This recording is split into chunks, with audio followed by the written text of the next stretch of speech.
Fakta inilah yang paling mengerikan. Konon, jalur ini merupakan tempat favorit untuk membuang mayat.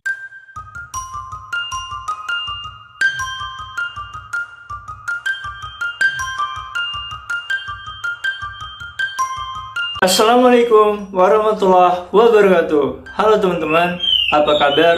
Semoga kalian baik-baik saja ya. Selamat datang kembali di channel Mr. Beam, channel yang membahas fakta, misteri, serta sejarah yang ada di berbagai belahan dunia. Jalur Alas Roban adalah salah satu jalur jalan tanjakan dan cukup curam yang berada di Kecamatan Gringsing, Kabupaten Batang, Jawa Tengah. Jalur ini menghubungkan kota Batang dengan Semarang dan merupakan bagian dari jalur Pantura. Jalanan yang menanjak berkelok dan kepadatan kendaraan saat arus mudik seringkali menyebabkan terjadinya kecelakaan di daerah tersebut. Perlu diketahui, dari Kendal menuju Pekalongan harus melewati kawasan Alas Roban yang konon merupakan salah satu jalur tengkorak di Jawa Tengah. Alas artinya hutan, yang berarti kawasan ini adalah hutan belantara yang dibelah dan untuk dibuat jalan raya. Medan di jalur ini lumayan sulit, banyak kelokan serta tanjakan yang curam. Untuk mengurangi resiko terjadinya kecelakaan, saat ini sudah dibuatkan jalur alternatif di kawasan Alas Roban, yaitu jalur alternatif lingkar utara dan selatan. Alas Roban dibangun pada masa penjajah Hindia Belanda dan merupakan bagian dari jalan raya pos yang sekarang lebih dikenal dengan Alas Roban. Jalur penghubung Jawa Tengah dengan Jawa Barat ini merupakan ide atau gagasan dari Herman Willem Daendels yang mempekerjakan rakyat Indonesia secara paksa untuk membangun jalan ini. Kali ini kita akan membahas beberapa fakta dan misteri tentang jalur Alas Roban yang mungkin belum kita ketahui. Silahkan like, share, dan subscribe jika kalian menyukai videonya. Dan bagi kalian yang ingin kasih saran kita bahas apa di video selanjutnya, langsung saja DM ke IG @bimolaksono atau cantumkan langsung di kolom komentar. Ya udah, langsung saja kita bahas di segmen Kamu Harus Simak.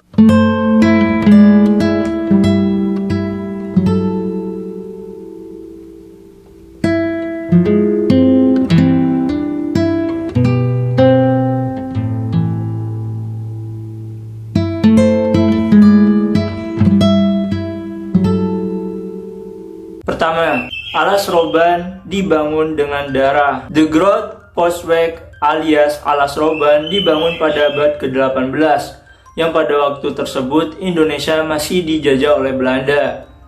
Jalan ini digagas oleh Herman Willem Daendels dan jalur tersebut dibangun menggunakan keringat kaum pribumi yang merupakan tenaga kerja paksa atau kerja rodi. Untuk membuat jalur Alas Roban sangat sulit sekali karena harus membabat hutan dan membelah gunung.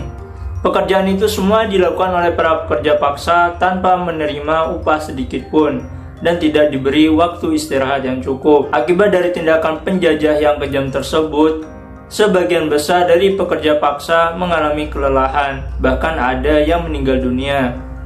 Dan kejamnya lagi, mayat para pekerja paksa yang telah meninggal dibuang begitu saja di pinggir jalan. Oleh sebab itu, banyak orang yang percaya bahwa arwah para pekerja paksa tersebut masih bergentayangan di Alas Roban. Kedua, jalur ini cukup berbahaya. Jika dilihat sekilas, jalur Alas Roban terlihat seperti jalanan pada umumnya. Tetapi, jalur ini memiliki banyak tikungan tajam dan medan jalan naik turun yang terjal sehingga bisa menyebabkan para pengendara dapat mengalami kelelahan. Terlebih lagi, terdapat beberapa titik di jalan ini yang sangat gelap dan dapat menimbulkan kecelakaan fatal bagi pengendara yang kurang hati-hati. Di sisi lain, dipercaya juga bahwa ada berbagai penampakan makhluk halus yang kerap mengganggu pengendara.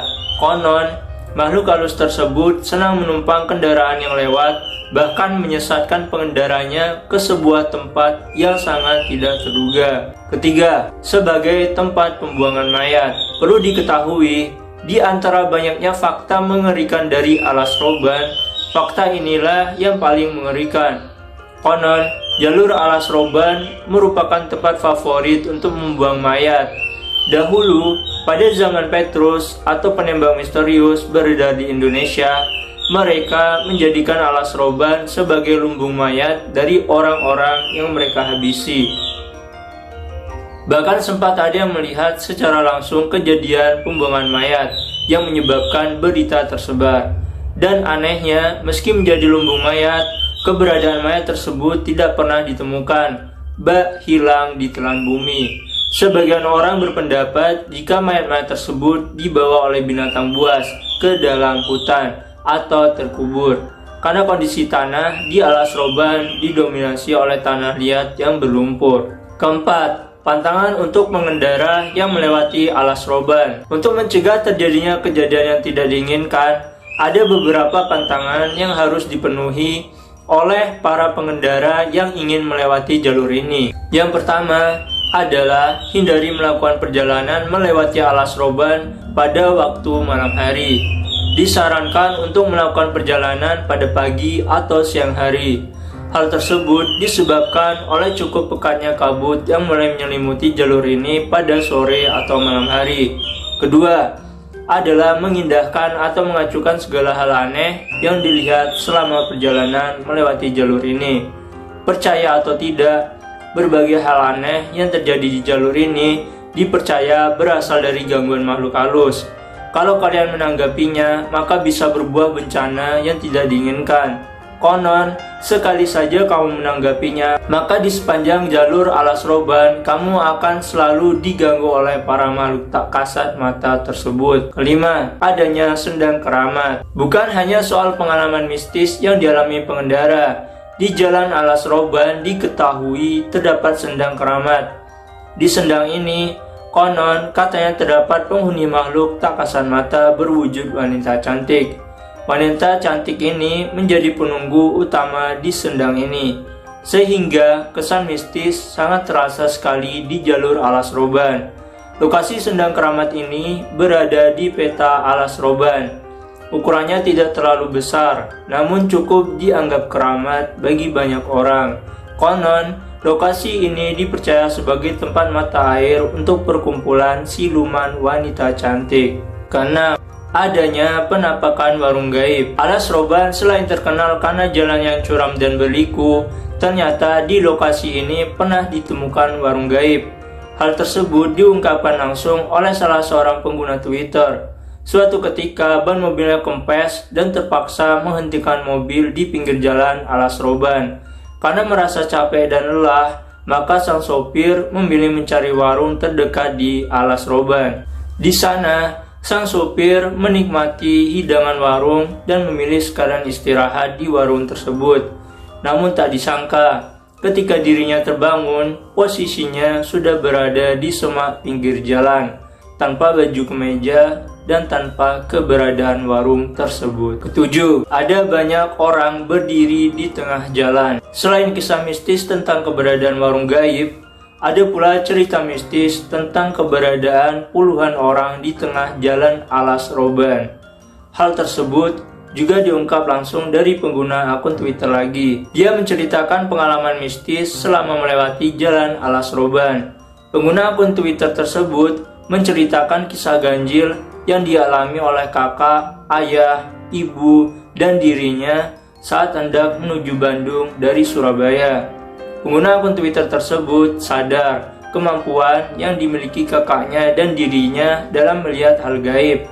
Dan keadaan setengah tidur, kakaknya berkata kepada ayahnya untuk membunyikan klakson terlebih dahulu saat hendak melewati alas roban. Sebab menurutnya jalanan menjadi ramai karena ada orang yang kumpul di tengah jalan. Kedelapan, pohon beringin putih. Dalam adat masyarakat Jawa, keberadaan pohon beringin sangat identik sebagai rumah para jin.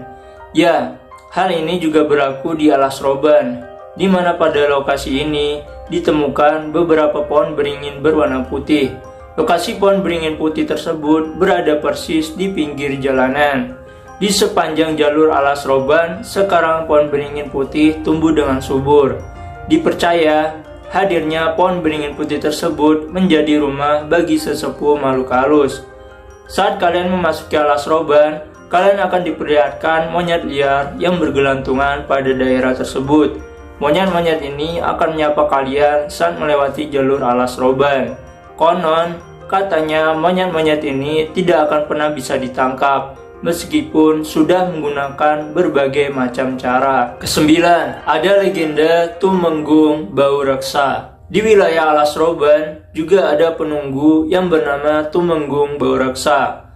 Menurut sejarah, Kabupaten Batang adalah daerah pemerintahan dari Sultan Agung Mataram yang dipimpin oleh seorang raden bernama Bau Reksa sebagai Tumenggung. Tumenggung Bau Reksa berencana membuka kawasan tersebut sebagai lahan pertanian dan mengikuti rencana penyerangan Sultan Agung ke Batavia.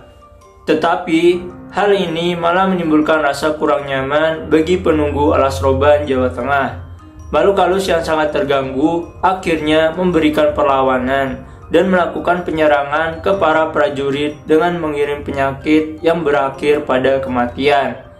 Untuk menghentikan masalah ini, Tumenggung Bau Reksa pun melakukan komunikasi dengan makhluk penghuni alas roban. Hasil akhirnya, Tumenggung mencapai kesepakatan dengan balasan berupa hasil sedekah bumi dalam bentuk sesajian yang berupa hasil panen. Ya teman-teman, itulah pembahasan kita kali ini. Ada hal positif yang dapat kita ambil dari pembahasan tentang jalur alas roban. Oh iya, kalau ada yang salah tolong dikoreksi ya teman-teman. Sekali lagi, terima kasih buat kalian yang sudah nonton video ini.